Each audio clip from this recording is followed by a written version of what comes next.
দর্শক শুভেচ্ছা, আপনাদের সকলকে স্বাগত জানাচ্ছি ফার্স্ট ওয়াশ এখন কি চায়ের আয়োজনে। গত পর্বে আমরা কথা বলছিলাম ছাত্র রাজনীতি নিয়ে, ক্যাম্পাসে দলীয় ছাত্র রাজনীতি থাকবে কিনা, যদি থাকে সেটি কেমন হবে, সেই সমস্ত বিষয় নিয়ে। এবং আমাদের সঙ্গে ছিলেন সাবেক তুখোড় ছাত্রনেতা এবং ঢাকা বিশ্ববিদ্যালয়ে কেন্দ্রীয় ছাত্র সংসদের সাবেক সহসভাপতি, দুইবারের নির্বাচিত এবং সফল ভিপি এবং বর্তমানে নাগরিক ঐক্যের সম্মানিত প্রেসিডেন্ট মাহমুদুর রহমান মান্না। স্যার, আপনাকে আবার স্বাগত জানাচ্ছি। আমাদের সঙ্গে রয়েছেন বাংলাদেশ ছাত্র ইউনিয়নের কেন্দ্রীয় কমিটির কোষাধ্যক্ষ এবং বৈষম্য বিরোধী ছাত্র আন্দোলনের অন্যতম সমন্বয়ক নাজিফা জান্নাত। আপনাকেও স্বাগত জানাচ্ছি। স্যার, আমরা গত পর্বে যে জায়গায় শেষ করেছিলাম, আজকে সেই জায়গা থেকে শুরু করতে চাই। জাতীয় রাজনীতির সঙ্গে যে আমাদের ছাত্র রাজনীতির একটা গভীর সম্পর্ক হয়ে গেছে, একসময় সেটাকে ছাত্র রাজনীতি বা ছাত্র সংগঠনকে সহযোগী সংগঠন বলা হতো জাতীয় রাজনৈতিক দলের, পরবর্তীতে অঙ্গ সংগঠন বলা হলো এবং দেখা গেল যে কেন্দ্রীয় নেতৃত্বে কারা থাকবে ছাত্র রাজনীতির বা ক্যাম্পাসেও যারা কারা নেতৃত্বে থাকবে সেটিও জাতীয় রাজনীতি থেকে নির্ধারণ করে দেওয়া হচ্ছে। এবং সেই জায়গা থেকে নাজিফা জান্নাত যে লেজুর বৃত্তির কথা বলেন, সেই জায়গার উৎপত্তি হয়েছে বলেই মনে হয়। এটার কি কোনো সমাধান হতে পারে? কি সমাধান হতে পারে? সমাধান হতে পারবে। এখন যে চেতনাটা তৈরি হলো না, এর ভিত্তিতে ছাত্ররা যদি ঠিক করে যে না আমরা আমাদের মতো চলবো, আগে তো তাই চলেছে।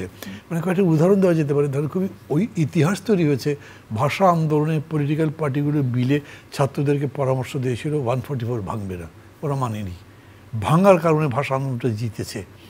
এরকম এরশাদ বিরোধী আন্দোলনের সময় কিছু ঘটনা ঘটেছে, স্বাধীনতা যুদ্ধের আগে 69 আন্দোলন সময় হয়েছে, ছাত্ররা নিজেদের মতো সিদ্ধান্ত নিতে পারত। প্রশ্নটা হচ্ছে মূল দল যদি তাদের উপরে চাপ প্রয়োগ করে, তাদের ক্ষমতা যদি একচ্ছত্র হয়ে যায়, তাহলে মানে হয় না বড় পাওয়ারের সামনে যে বড় মাছ ছোটো মাছ গিলে খায়, সেরকম ওই বড় পাওয়ারের সামনে এরা সাবসার্ভিয়েন্ট হয়ে যায়। কিন্তু এখন একটা গণতন্ত্রের চেতনা হয়েছে। যখন বলে নতুন বাংলাদেশ গড়ছে, বেসিক্যালি একটা গণতান্ত্রিক দেশ, তো সেটা গণতান্ত্রিকভাবেই হতে হবে। দলগুলোর মধ্যে গণতন্ত্র আসতে হবে, দলের মধ্যে গণতান্ত্রিক মানসিকতার চর্চা আসতে হবে। এবং ছাত্ররা যদি এখন থেকে এটাই বোঝেন যে তারা মানে গার্ড ফর ডেমোক্রেসি, কোন অর্থে যে আনডেমোক্রেটিক কাজগুলো হলেই তারা সেটা ক্লাবিং করবে, সমালোচনা করতে থাকবে, বলবে। এবং দলের মধ্যে হলে দলের মধ্যে স্ট্রাগলের একটা সিস্টেম আছে। মানে দল একটা ভুল করলে সেটা হুড়স্থুড় করে রাস্তার মধ্যে গিয়ে দলকে বদনাম করতে হবে তারা, কিন্তু দলের মধ্যে সংগ্রামটা একদম দৃঢ় হতে হবে যারা এটা ঠিক করা হচ্ছে না। এটা হলে ওই জিনিস আবার ফিরে আসতে পারে আমি মনে করি। এখন যে তারা একটা নতুন করে ভাঙচুর করে নতুন জিনিস বানাচ্ছে, আমি এইখানে আশাবাদী। কিন্তু আবার বলি, এই নতুন জিনিস যেটা বানাবে, সেই বানানোর ধারণা যাতে তাদের ভালো থাকে। শুরুতে একদম সবই ভালো থাকবে তা না, কিন্তু যেতে যেতে মাথার মধ্যে যদি থাকে যে আমি ভালো জিনিসটা চাই, তাহলে খারাপ সিদ্ধান্ত হয় না। আলটিমেটলি খারাপ হলে সেটা সংশোধন করতে পারে। এই যে যারা বলছে রাজনীতি চাই না, ওরা কিছুদের মধ্যে বুঝবে যে এরা ছাত্র রাজনীতি লাগবে, কারণ আমরাই তো ভবিষ্যতের নাগরিক, আমরাই ভবিষ্যতের নেতা হব। তারা বুঝবে যে এইরকম করে রাজনৈতিক দলগুলোর হাতে ছেড়ে দিলে এরকম বিপদ হতে পারে। এবং রাজনৈতিক দলগুলো মনে করবে যে ওদের চাপের সামনে আমরা যদি নিজেদেরকে অ্যাকোমোডেট না করি, তাহলে জাতীয় ক্ষেত্রেও আমাদের রাজনীতির কোনো মূল্য থাকবে না। আমি আবার একটু বলি, আমি মানে পার্টিকুলার কোনো দলের সমালোচনা করার জন্য বলছি না, কিন্তু এইবার এই পরিবর্তনের পরে ওই যে আগে একটা ছিল না, এ চলে গেল তো বি আসলো, তার মানে he takes everything, A is গন। কিন্তু এইবার রীতিমতো দখলদারিত্ব, চাঁদাবাজি ইত্যাদির বিরুদ্ধে গণচেতনার মতো হয়েছে একটা। আপনি খুবই পপুলার, কিন্তু একটা খারাপ কাজ করেছেন, বলছে খারাপ কাজ। এবং আমি এই সরকার যেটা করছে সেটাকে খুব অ্যাপ্রিসিয়েট করছি। ডক্টর নিজে বলছেন আমাদের সমালোচনা করেন, আমরা তো কোথাও বাধা দিচ্ছি না। আমি জানি আপনি কতদিন ধরে টিভিতে কাজ করছেন আমি জানি না, আমি তো আগে করেছি। ডিজিএফআই ডিকটেশন দিত, এই লোককে ডাকা যাবে না, এই প্রশ্ন করা যাবে না, এইসব আনা যাবে না। এখন ডিজিএফআই ডেকে বলেছে আমরা কোনো রেস্ট্রিকশন দিচ্ছি না, আপনারা মুক্তভাবে করেন। গভর্নমেন্ট যদি এই পলিসিতে থাকে, আমি কিন্তু ওই অর্থে এই অন্তর্বর্তী সরকারের উপরে বিরাট একটা আশা ধরে রাখতে চাই। তাদের মানে ডক্টর ইউনূস বলেন যে আমাদের এখানে যারা যারা আছে তারা সবাই নিজের নিজের জায়গায় সাকসেসফুল, ঠিক, কিন্তু যে জায়গায় তারা আছে সেখানে তাদের কোনো অভিজ্ঞতাই নেই। ভুল হতে পারে, কিন্তু ইন্টেনশন যদি ভালো থাকে তো 30 বছরের পুরনো রাজনীতিবিদ বহু রকম অন্যায় করতে পারে, 3 দিনের রাজনীতিবিদ এসে অনেক ভালো কাজও করতে পারে, যেহেতু তার ইন্টেনশন পরিষ্কার আছে। আমি মনে করছি এদের এখন পর্যন্ত কোনো ব্যাড ইন্টেনশন আমি বুঝি না। অনেকে ভূ রাজনীতির কথাবার্তা বলে, ওটাকে আমি ইচ্ছা করে কাছে টেনে আনছি না, ওটাকে সাইডে রাখছি। সেটা যদি ধরি, তারা যদি এই গণতন্ত্রের মূল্যবোধগুলোকে শুধুমাত্র মানে কি বলে নার্চার করতে থাকে, প্রশ্রয় দিতে থাকে, চর্চা করতে থাকে, নিচে এটা ট্রিকল ডাউন করবে এবং এটা বদলাতে বাধ্য। লেজুর বৃত্তি, গুন্ডামি, মাস্তানি এগুলো চলবে না শেষ পর্যন্ত। নাজিফা, আমি মোটামুটি একই প্রশ্ন আপনার কাছেও জানতে চাই। এই যে কেন্দ্র থেকে নির্ধারণ করে দেয়া হয় যে কারা আসলে ওই ক্যাম্পাসে কিংবা ওই জায়গায় কোন ইউনিয়নে কে ছাত্র রাজনীতির নেতৃত্বে আসবে, সেটিও হয়তো কেন্দ্র থেকে বা বড় নেতারা নির্বাচন করে দিচ্ছেন। সেই জায়গায় সতীর্থ বা সাধারণ ছাত্রছাত্রীদের আকাঙ্ক্ষাকে তারা বুঝতে পারেন কিনা?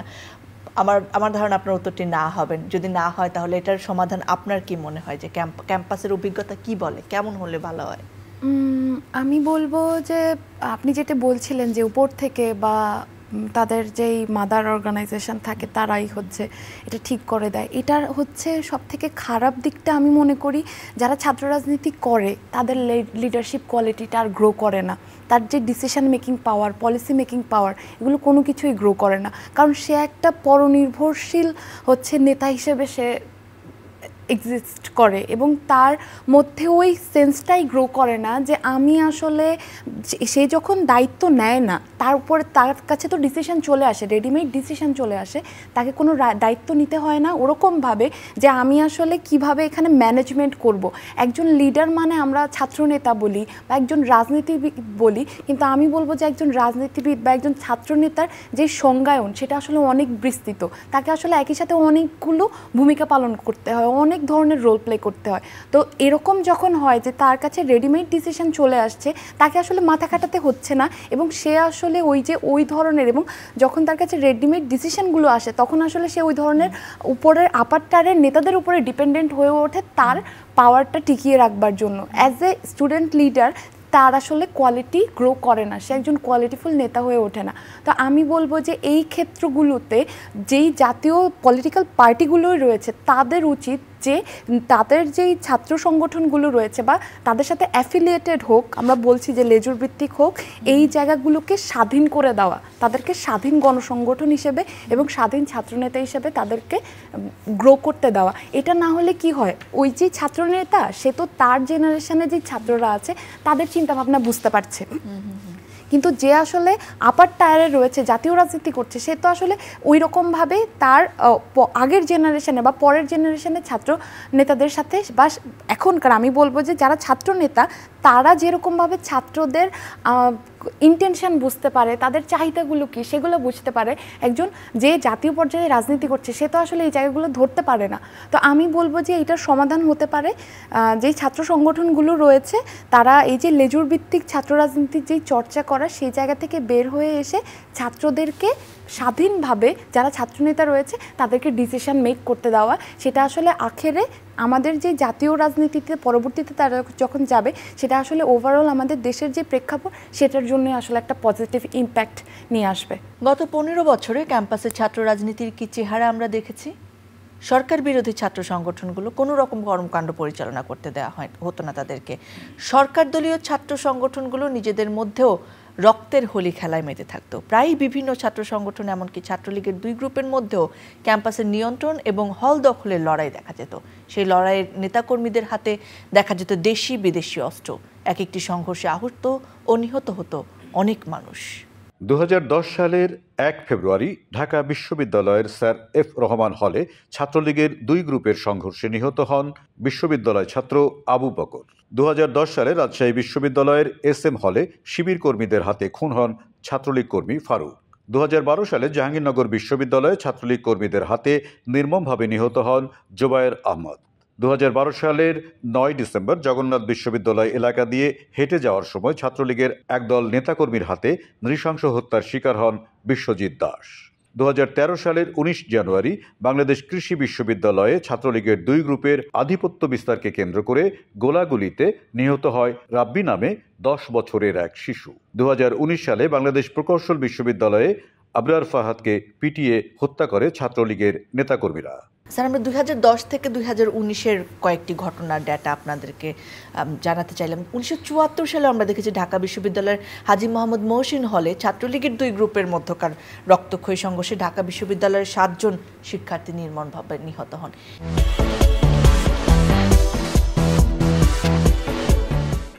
এই যে ঘটনাগুলো ক্যাম্পাসের ভেতরে ঘটে সেটার নিয়ন্ত্রণ রাখার জন্য বিশ্ববিদ্যালয় কর্তৃপক্ষের দায় কতটুকু, বা তারা ছাত্র সংগঠনগুলোর উপর কিভাবে আসলে তাদেরকে নিয়ন্ত্রিত করতে পারেন বলে মনে করেন, বা এই ধরনের ঘটনা এড়াতে পারেন বলে মনে করেন? গেস্ট রুমের কথা আমরা সবাই জানতাম, কিন্তু সেগুলো আসলে বন্ধ হয়নি দিনের পর দিন, কেন?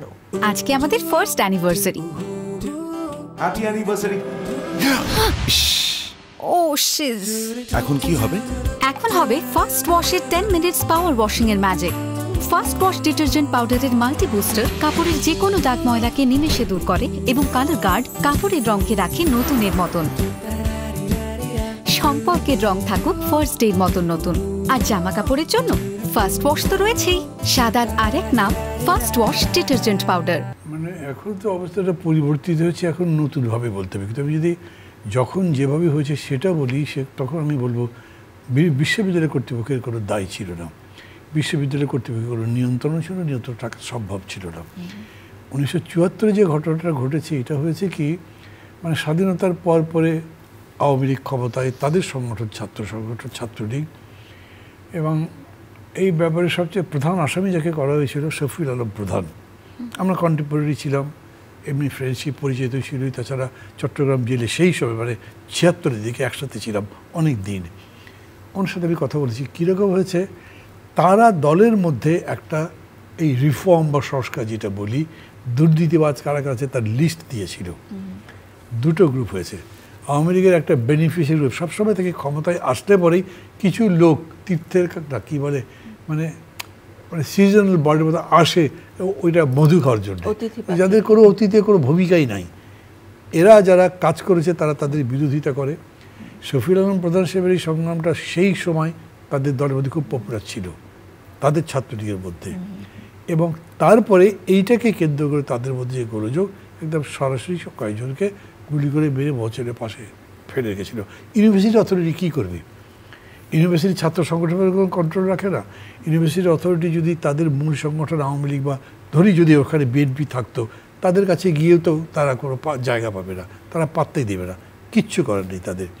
পরবর্তীতে যেগুলো হয়েছে তার মধ্যে কয়েকটা ঘটনা বলে, যে জগন্নাথ বিশ্ববিদ্যালয়ের কথা বললে না, যে বিশ্বজিৎ বলে ছেলেটা মারা গেল, মানে এটা তো খুবই হৃদয়হীন একটা কথা। সবাই দেখেছে, হরতাল বন্ধ করতে হবে, একটা পলিটিক্যাল এজেন্ডা নিয়ে তারা রাস্তার মধ্যে গেছে, রাজনৈতিক দলের এক কথায় গুন্ডা মাস্তান হিসেবে, খুনি হিসেবে গেছে। ওদেরকে ইউনিভার্সিটি অথরিটি কিছু করতে পারবে না। ইউনিভার্সিটির এই পরিবেশ নিশ্চিত করবার জন্য নিশ্চিতভাবে সরকার ভালো হতে হবে। যেমন আমরা মাঝে মাঝে বলি না, নির্বাচন কমিশন স্বাধীন, তারাই তো করবে, কিছুই না, ওদের স্বাধীনতা বলে কোনো জিনিসটাই। 6টা বা 5টা কমিশনার, আর বাকি টোটালটা তো গভর্নমেন্ট অ্যাডমিনিস্ট্রেশন, সরকারের কথাই চলে। সরকার যদি ভালো না হয় তাহলে এটা করতে পারবে না। ঠিক একইভাবে আরও যতগুলো ঘটনা ঘটছে, অজস্র ঘটনা আছে ততক্ষণ। ঢাকা ইউনিভার্সিটিতে রোকেয়া হলের দিকে একটা গ্রুপ একেবারে আর্মস্টাফ নিয়ে রীতিমতো ক্রলিং করে ফায়ার করছে, ওইদিকে ইয়ার পাশে ওই স্বপরাজিত স্বাধীনতার পাশে আরেক গ্রুপ ফায়ার করছে। একটা ছাগল গুলিতে মারা গেছে, গরু মারা গেছে, একটা মানুষও মারা গেছে, 2জন ছেলে মারা গেছে। এত বড় ঘটনার কোনো ইনভেস্টিগেশনও হয়নি। এবং তারপরে এরকম হয়েছে যে যারা যারা এই সমস্ত কাণ্ড করতে পেরেছে ওরা খুব বাহাবা পেয়েছে দলের কাছে, না তুমি ফাইট করতে পেরেছো। এইটা সবসময় হয়েছে। রাজনৈতিক দলগুলো যদি তাদের ছাত্র সংগঠনের মধ্যে এই ধরনের গানম্যান না পারে, এই ধরনের খুনিদের না পারে, তাহলে এটা বন্ধ হতে পারে। ইউনিভার্সিটি অথরিটি কিচ্ছু করার নেই। আর যদি এরকম হতো যে একদম অ্যাবসলিউটলি অটোনমাস একটা ইউনিভার্সিটি, যেখানে সরকারি কোনো হাত নেই, তাহলে তারা কন্ট্রোল করতে পারতো। তো সেটা তো আমাদের এখানে কল্পনাই করা যাচ্ছে না, এরকম হয়ই নাই। হ্যাঁ, একটা দুটো হাউজিং আছে যারা নিজেদের মতো করে, আমি নামটা বলছি না, তাদের মধ্যে পুলিশও যায় না, তাদের নিজস্ব সিকিউরিটি আছে। ইউনিভার্সিটি কি এরকম করতে পারতো? অতীতে পারে নাই, এখন এটা কারো মাথায় আসে নাই, কেউ বলেও নাই যে ক্যাম্পাস উচিত। স্যার আপনার কি মনে হয়? না, আমি ওইখানে যাবো কারণ আমি গভর্নমেন্টকেই আমি চাই যে রিফ্রেশ করুক, গভর্নমেন্টকে চাই যে তারাই বিহেভ করুক। তাহলে তো এগুলো লাগছে না। সরকার যদি না করে তাহলে বিরোধী দল এগুলো করতে পারবে না। আর একটা জিনিস আছে কি, যেরকম এই যে ডক্টর ইউনূস, আমি মনে করি এইটাও একটা আইডিয়া হিসেবে ভালো। উনি 6টা কমিশন করেছেন, বলেছেন একটা নির্বাচন হওয়ার জন্য এই জায়গাগুলো সংস্কার লাগবে, ওরা একটা প্রস্তাব দেবে, দেওয়ার পরে একটা ডিসকোর্সের মতো হবে, যে মানে জাতীয় সংলাপের মতো কথা বলে একটা ঐকমত্যের ভিত্তিতে কাজ করবে। যদি একদম পরিপূর্ণ ঐকমত্য হবে না, কিন্তু এই যে প্রক্রিয়াটা থাকবে, তার মানে আপনি আপনার কথা ভেন্টিলেট করতে পারছেন, আপনার মনের মধ্যে বিক্ষোভ জমা হতে থাকবে না, পুঞ্জীভূত থাকবে না, ওটা ডিসিপেটেড হবে। সেরকম হলে পরে হয় কি, মানে অনেক উত্তেজনা প্রশমিত হলে তার গোলমাল হয় না, কিন্তু উত্তেজনা যদি জমতে থাকে, ধুমায়িত হতে থাকে, তাহলে তো হবে। আমাদের এইখানে একজন আরেকজনকে শুনতেই রাজি নেই পলিটিক্যাল পার্টি। আমি একটা উদাহরণ বলি, দেখেন আমাদের যে জাতীয় সংসদ আছে না, ওই জায়গাতে কী হতো, ওই যে এরকম করে একটা করে মানে দুইজন নেত্রী, সরকার প্রধানমন্ত্রী আর বিরোধী নেত্রী পাশাপাশি বসতেন। হঠাৎ করে এখনো বেগম জিয়া, শেখ হাসিনা এবং তাদের সবাই দুই নেত্রী দুই করে চলে গেছেন। কেন? একজন আরেকজনকে তাকাতে পর্যন্ত রাজি না। মানে এরকম হয়েছে যে এলাকাতে কোনো জায়গাটা আওয়ামী লীগের কারো বিয়ে হয়েছে, তো বিএনপি বলো আমাদের একটা অনুষ্ঠান করতে, আর একটা বিয়ের ব্যবস্থা করো, হয়েছে এরকম। মানে শত্রুতা এইরকম জায়গায় যখন চলে গেছে, তখন তার মাঝে কোনো নেগোসিয়েশনের সুযোগই নেই। কিন্তু এখন এইটা করতে হবে। এইখানেও যখন গভর্নমেন্ট বলছে একটা ইনক্লুসিভ সোসাইটি করি, আমি কাউকে কিন্তু বাদ দিয়ে, তাড়িয়ে দিয়ে, বল প্রয়োগ করে গণতন্ত্র তো প্রতিষ্ঠা করতে পারবো না। এই সমস্ত ফিলোসফিক্যাল সাইডগুলো যত বেশি প্রস্ফুটিত হবে, মনে করি এই ক্রাইসিসগুলো চলে যেতে থাকবে। নাজিফা, এই যে বৈষম্য বিরোধী ছাত্র আন্দোলনে স্যারও যেমনটি বলছিলেন, আসলে আমরা দেখেছি যে কোনো ছাত্র রাজনীতির সংগঠনের ব্যানারে কিন্তু কেউ আসলে আন্দোলন করেনি। যেমন আপনারা কোনো একটি দলের সঙ্গে জড়িত রয়েছেন এবং যারা আরও সমন্বয়ক রয়েছেন বেশিরভাগেরই কোনো রাজনৈতিক দলের সঙ্গে হয়তো তারা যুক্ত রয়েছেন, কিন্তু আপনারা আপনাদের দলের ব্যানারে এখানে আসেননি কেন? আসলে ছাত্র রাজনীতির দলগুলো এখানে কোনো ভূমিকা রাখতে পারলো না, বরং ইন্ডিভিজুয়ালি তারা অবদান রেখেছেন। এখান থেকে কি প্রমাণিত হয় যে দলীয় ছাত্র রাজনীতির তেমন কোনো গুরুত্ব নেই আসলে এই ধরনের আন্দোলনে? না না, আমি আপনাকে বলবো গুরুত্বটা কোথায় সেটা বলছি, এবং কেনই ব্যানারে হয়নি বা দলীয় ছাত্র রাজনীতির ব্যানারে হয়নি সেটিও বলছি। প্রথমত হচ্ছে দলীয় ছাত্র রাজনীতির ব্যানারে হয়নি এই জায়গা থেকে যে আমরা তো দেখতেই পাচ্ছি যে আমাদের দেশে যে প্রেক্ষাপট, সেখানে হচ্ছে ছাত্ররা আসলে রাজনীতি বিমুখ। একটা দীর্ঘ যেই সময় আমরা পার করেছি বাংলাদেশে, গত 15 বছর হোক বা তার আগেরও যে রাজনীতিকরণ হয়েছে বা ছাত্র রাজনীতির যে রিপ্রেজেন্টেশন চিন্তা করতে গেলে আমাদের মাথায় যে ভিজুয়ালাইজেশন চলে আসে যে ছাত্র রাজনীতিটা আসলে কেমন, এটা তো সবাই যেটা বলছিলেন মান্না ভাই, যে বিভীষিকাময় একটা জায়গায় চলে গেছে।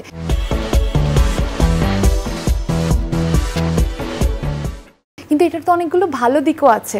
মানে আমি বলবো যে ছাত্র রাজনীতি যারা, এটা তো একটা কমন চিন্তার জায়গা হয়ে গেছে, কিন্তু যারা আসলে এখনও বিভিন্ন ফরমেশনে ছাত্র রাজনীতি করছে, তারা কোন জায়গাটা থেকে করেছে? তারা ভেবেছে যে আমি আমার সোশ্যাল একটা চেঞ্জ চাই।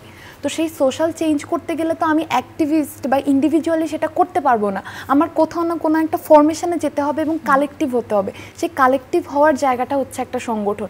সেই রকমভাবে সেই স্পৃহা থেকে অনেকেই বিভিন্ন ধরনের রাজনৈতিক সংগঠনে যুক্ত হয়েছেন, এবং আমি বলবো এই আন্দোলনে আমি বলবো একক কোনো স্টেক হোল্ডার নেই, এবং যে সকল জায়গায় ছাত্র রাজনীতি থেকে উঠে আসা যারা রয়েছেন এবং যারা বিভিন্নভাবে এই বৈষম্য বিরোধী ছাত্র আন্দোলনে যুক্ত হয়েছেন, তাদের অভিজ্ঞতার কথা যদি আমি বলি, আমি দেখব যে একটা জায়গায় মেকানিজম তৈরি করার ক্ষেত্রে, আমি শুধু স্পেশালি যারা ছাত্র রাজনীতি করেছেন এবং করে বৈষম্য বিরোধী ছাত্র আন্দোলনে যুক্ত হয়েছেন তাদের কথাই বলছি, বাকি কারো কথা আমি বলছি না। বা এই গণ অভ্যুত্থানের যে বিশাল চিত্রায়ন, সেই জায়গা ধরেও আমি কিছু বলছি না, কিন্তু আমি বলবো যে এটা আসলে কোথায় অ্যাডভান্টেজটা দিয়েছে, যে কিভাবে জমায়েত করতে হয়, একটা ব্যানার আমাকে কিভাবে করতে হবে, একটা মাইক আমার কিভাবে অ্যারেঞ্জ করতে হবে, এগুলো আসলে লিডারশিপ কোয়ালিটির পার্ট এবং এগুলো ম্যানেজমেন্টের পার্ট। তো একজন ছাত্রনেতা হিসেবে আমি বলবো যে আমি যখন আন্দোলনে যুক্ত হয়েছি, আমি আমার দলীয় কোনো ব্যানারে এসে সেটার কোনো চিন্তাভাবনা এখানে ইমপ্লিমেন্ট করতে চাইনি, কিন্তু একজন ছাত্র রাজনীতির সাথে যুক্ত থাকবার কারণে আমি যেগুলো শিখেছি, যে কিভাবে আমি মানুষের সাথে কানেক্ট করব, আমার বক্তব্যের ভাষা কি হবে, আমি কি স্লোগান দেব, এই জায়গাগুলোতে একরকম ভূমিকা রাখার জন্য এটা আমাদেরকে হেল্প করেছে। কিন্তু আপনি যদি এটা আসলে ঢালাওভাবে বলে দেন যে ছাত্র রাজনীতির আসলে এখানে কোনো ধরনের ভূমিকা ছিল না, সেটা আমি বলবো এরকমটা না। কারণ বৈষম্য বিরোধী ছাত্র আন্দোলনের একদম মূল নেতৃত্বে যারা ছিল, আসিফ, নাহিদ ধরে আরও যারা রয়েছেন, তারাও কিন্তু একটা ছাত্র সংগঠনের তারা পার্ট, তো আমি বলবো যে এটা টু দ্য সাম এক্সটেন্ট একটা নেতাকে বা একজন ছাত্রকে ম্যাচিওর করতে একটা ছাত্র সংগঠন হেল্প করে, এবং এই আন্দোলনেও টু দ্য সাম এক্সটেন্ট এটা হচ্ছে মোরলেস তাদেরকে ছাত্রদেরকে এটা হেল্প করেছে। সামগ্রিক যেই প্রেক্ষাপট সেটা বাস্তবায়নের ক্ষেত্রে এই আন্দোলনের একটা দিক নির্ধারণের ক্ষেত্রে যারা ছাত্র রাজনীতির সাথে যুক্ত তারা এক ধরনের ভূমিকা পালন করেছেন। স্যার, এই যে আমরা বিভিন্ন সময় দেখেছি যে যারা জাতীয় রাজনীতির বড় নেতা রয়েছেন তারা ছাত্রদেরকে ব্যবহার করেছেন তাদের পেশি শক্তির জন্য, তাদের তারুণ্যকে তারা ভুল রাস্তায় ব্যবহার করেছেন। আমরা সরাসরিও দেখেছি পতিত সরকারের একজন সাধারণ সম্পাদক তিনি বলেছেন আমার ছাত্রলীগই যথেষ্ট ছাত্রদেরকে দমিয়ে দেওয়ার জন্য। সাধারণ ছাত্রছাত্রীদের বিরুদ্ধে এই যে ছাত্র নেতাদেরকে ব্যবহার করা, তাদেরকে অস্ত্র হিসেবে নিয়ে নেওয়া এবং ছাত্র রাজনীতির এই যে চরিত্র হনন করা, সেটার জন্য কি যদি তাদের বিচার চাই সেটা কি অন্যায় হবে? না, বিচার তো চাইছেই। এটা তো মানে যারা আন্দোলন করেছে তারাই বিচার চেয়েছে, এবং 4 জন মন্ত্রীর কথা বলছে, প্রধানমন্ত্রী সহ তাদের বিচার কথা পার্টিকুলারলি বলছে এই মানে হলোকাস্টের এগেস্টে।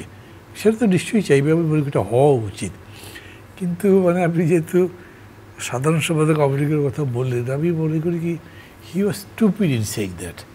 কেন বলছি, এইটা ওরা ঠিক ব্যক্তিগত মাস্তানির বিষয় ছিল না। এইটা মানে ওই যে মনে হয় যে কোনো অনেক নেতাই আছেন তাদেরকে নিজেদের স্বার্থে ব্যবহার করছে, এটা তাও ছিল না। এটা দলেরই সিদ্ধান্ত ছিল, গভর্নমেন্টেরই সিদ্ধান্ত ছিল যে ছাত্রদের লাগিয়ে দাও, তারা সব ঠান্ডা করে দেবে। এইটা উনি বলেছেন। আমি স্টুপিড বলছি কারণ যে মানে উনি একেবারে কোনো সেন্সই করতে পারেনি যে এই জিনিসটা কোথায় যেতে পারে। অবশ্য তার কথা কী বলবো, তার যিনি নেত্রী শেখ হাসিনা নিজেও তো বলছেন কই কোটারি আন্দোলন এটা এত দূর রাষ্ট্র আমি তো ভাবতেই পারি নাই। এই যে ভাবনার পশ্চাৎপদতা খেয়াল করেন, আমরা সবসময় আন্দোলনের মধ্যে আছি, তো আমরা বলতাম যে এটা একটা অভ্যুত্থানে যাবে, কারণ এইরকম চাপাচাপি করে হয় না। ওই মানে একটা কথা আছে যে অত্যাচারের বাড়ি যত বর্ষিত হবে প্রতিরোধের বীজ তত বেশি অঙ্কুরিত হবে, শক্তিশালী হবে। এইরকমই হয়েছে একটা পর্যায়ে, তাই হয়, ইতিহাসে তাই হয়েছে। ওরা এত অত্যাচার করেছে তাও বুঝতে পারি যে মানুষের মধ্যে প্রতিরোধের ব্যাপারটা হয়েছে।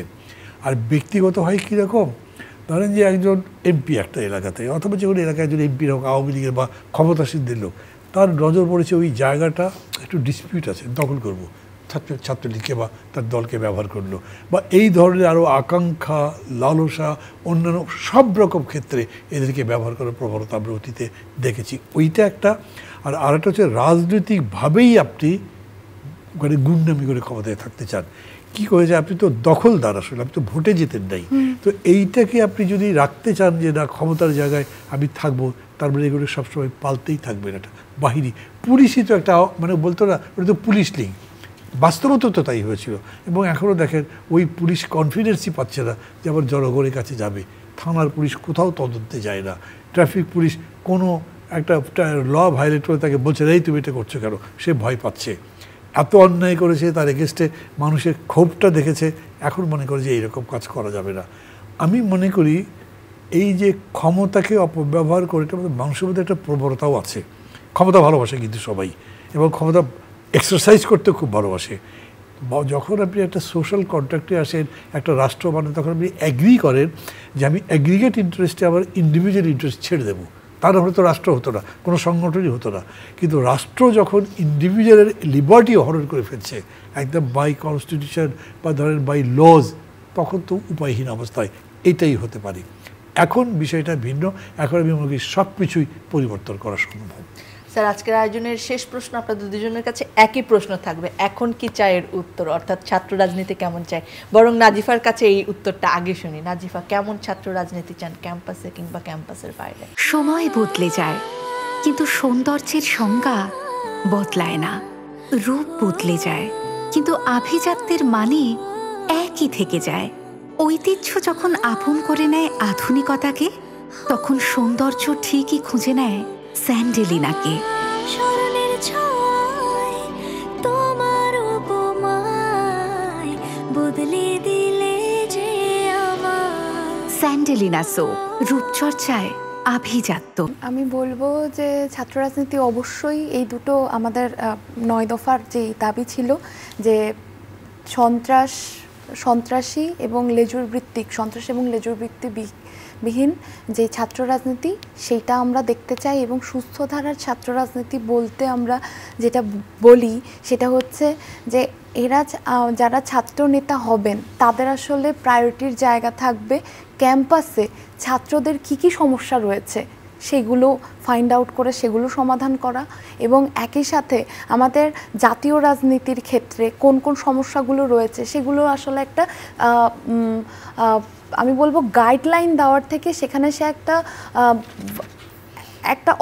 একটা পার্ট হিসেবে কাজ করবে, একটা এজেন্ট হিসেবে কাজ করবে যে আসলে আমাদের চেক অ্যান্ড ব্যালেন্স করার যে জায়গা সেখানে সে একটা ভূমিকা পালন করবে ছাত্ররা তাদের জায়গা থেকে এবং তাদের লিডারশিপ কোয়ালিটি বিল্ড আপ করার জন্য এই যে আমরা বলছি ছাত্র সংসদ নির্বাচনের কথা সেটা নিশ্চয়ই চালু হওয়ার যে জায়গা সেটা যদি নিশ্চিত হয় তাহলে ছাত্র রাজনীতির যেই প্রেক্ষাপট বা যে দৃশ্যায়ন আমরা দেখতে চাই সেটা আমার মনে হয় আমরা দেখতে পাবো সময়ের সাথে সাথে এবং গণতান্ত্রিক যে পরিবেশ চালু করার কথা আমরা বলছি সেটা এই সকল ছাত্র রাজনীতি যারা রাখবেন বা যারা আসবেন সামনের সময়ে ছাত্র রাজনীতিতে বা এখন যারা রয়েছে তাদের এই ক্রাইটেরিয়াগুলো ফুলফিল করতে হবে এবং গত সরকারের আমলে ছাত্রলীগ যে সকল সেট করেছিল যে ধরনের প্রবণতাগুলো সেট করেছিল এবং যেগুলোর প্রতি সাধারণ ছাত্ররা ভীত হয়ে উঠেছিল সেই সকল প্র্যাকটিস অবশ্যই বন্ধ করতে হবে এবং যে সকল প্র্যাকটিসের মাধ্যমে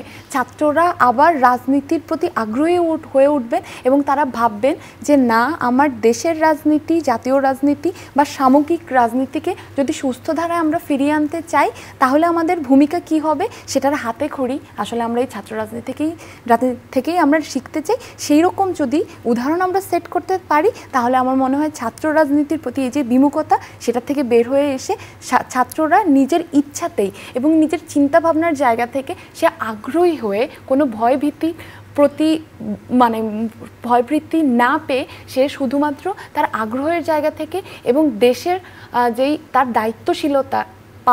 দায়িত্বশীল যেই জায়গা সেই পারপাস সার্ভ করার জায়গা থেকে সে আসলে ছাত্র রাজনীতি আসবে। মাহমুদুর রহমান মান্না স্যার কেমন ছাত্র রাজনীতি চান এবং সেটা কিভাবে অর্জন সম্ভব বলে মনে করেন? একটা জিনিস আমাদের খেয়াল করা দরকার যে আমরা যে বলি না ছাত্র রাজনীতির গৌরবোজ্জ্বল ইতিহাস এগুলো সব হলো ন্যাশনাল লেভেলের পলিটিক্স। ছাত্রদের ট্রেড ইউনিয়ন টাইপের আন্দোলন ডাইনিং হলের এই সমস্যা করো লাইব্রেরিতে বই দাও আমাদের স্কলারশিপ দাও এগুলো নিয়ে এমন কোনো গৌরবোজ্জ্বল বিষয় নাই ছাত্রদের। এটা হবে কতখানি সেটা আমার সন্দেহ আছে। কেন বলছি এখনও পর্যন্ত পলিটিক্যালি বলেন সাধারণভাবে বলেন এডুকেশন তো আমাদের কম, ফলে সমাজের বিবেক যদি বলে তারা অর্গানাইজড ওয়েতে ছাত্ররাই আছে, নলেজ বেস বিষয়টা তারাই আছে। এমনকি ধরেন একসময় হয়েছে সেন্টো সিয়াটোতে যাবে কিনা ছাত্ররা বলেছে, একটা জোটে যাব কিনা, জাতীয় ভিত্তিতে আন্তর্জাতিক সম্পর্কের ক্ষেত্রে রাজনৈতিক দলগুলো বলতে পারছে কিন্তু ছাত্ররা বলেছে তাদের নিজেদের চর্চা আছে। আমি মনে করি ওই নলেজ বেসড পলিটিক্সটা থাকতে হবে। তারা সবসময় ইন্টারফেয়ার করবে ইনটু পাওয়ার এটা তো বিতর্কিত, তাদের না করাই উচিত। এবং তারপরে বিষয়টা হচ্ছে যে শিক্ষার মান বাড়ানো, শিক্ষা তো বলতে এখন কিছুই নাই, গবেষণা নাই, বিশ্ববিদ্যালয়ের স্ট্যান্ডার্ড শেষ, ইন্টারন্যাশনাল রেটিংয়ে কোথাও নাই, ওইখানেও তাদের একটা ভূমিকা থাকতে পারে। আমি মনে করি ট্রেড ইউনিয়ন মুভমেন্ট নয় কিন্তু শিক্ষার মান উন্নত করা। আমাদের শিক্ষার কিন্তু বহু ধরনের সমস্যা আছে যা এখন আলোচনা করা যাবে না, সেইখানেও ছাত্ররা ভূমিকা রাখতে পারে। আর সব খুব সাধারণ কথাই বলতে পারি, নতুন বাংলাদেশ গড়ার ক্ষেত্রে এই শিক্ষার্থীরা ভ্যানগার্ড থাকতে পারে এবং তা থাকবে। বাড়াবাড়ি যদি হবে না, যদি ক্ষমতা আবার কলুষিত করার চেষ্টা করে, কিন্তু সেটাকেও তারা রক্ষা করবে, গার্ড করবে, তাহলে দেশটা সামনের দিকে যেতে পারে। অনেক অনেক ধন্যবাদ স্যার, ধন্যবাদ নাজিফা জান্নাত আমাদের কাছকে সময় দেওয়ার জন্য। ধন্যবাদ প্রিয় দর্শক আপনারা যারা সঙ্গে ছিলেন। আমাদের ছাত্র রাজনীতির রয়েছে এক গৌরবোজ্জ্বল ইতিহাস, সেই গৌরবের পথ ধরে এগিয়ে চলুক বাংলাদেশের ছাত্র রাজনীতি। দলীয় রাজনীতির লেজুর বৃত্তি মুক্ত, লোভ লালসা আর হানাহানি মুক্ত সুস্থ ও সৃজনশীল রাজনীতির চর্চা দেখতে চাই আমরা আমাদের শিক্ষা প্রতিষ্ঠানে। যে রাজনীতি হবে শিক্ষাঙ্গনে শিল্প, সাহিত্য, খেলাধুলা ও জ্ঞান চর্চার সহায়ক আর ছাত্রছাত্রীদের আশা আকাঙ্ক্ষার পরিপূরক। সেই প্রত্যাশা নিয়ে আজকের আয়োজন শেষ করছি প্রিয় দর্শক, আবার দেখা হবে।